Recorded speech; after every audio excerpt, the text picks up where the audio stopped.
Real সিনারিওকেই আমাদের ফোটাতে হয় এবং সেটার ভিতর দিয়ে আপনারা যখন গেছেন আমার মনে হয় যে এই প্রশ্নটা আজকে আপনাদের কাছে যে আপনারা কেমন দেখলেন, আপনারা কেমন বুঝলেন। আমি আপনাদের কাছ থেকে, যেহেতু আপনারা আমাদের ভাই ব্রাদার, আমাদের কলিগ, আমাদের সহকর্মী, আপনাদের কাছ থেকে এই ফিডব্যাকটা আসলে আমি আশা করব। দম দেখার পরে এই প্রুফটা আসলে সবাই পেয়ে গেছে, তো খুব ভালো লাগছে। আমি অনেক বেশি কৃতজ্ঞ আপনাদের কাছে।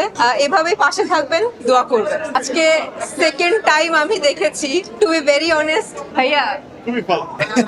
আমি আপনার প্রেমে পড়ে গেছি। ও নাকি নূরের পারফরম্যান্স। নিশোর ভাইয়ের প্রেমে পড়ে গেছি, তার অ্যাক্টিং এ। Thank you so much. Thank you ভাইয়া, আপনি হচ্ছে একটা ইনস্টিটিউশন। নূরকে আনা হচ্ছে খুব তাড়াতাড়ি তাহলে। এবার আপনারা অন্যভাবে নিয়েন না যে পূজা চেরি নিশো ভাইয়ের প্রেমে কেউ পড়ে অন্যভাবে গেছে। নিচ্ছে না।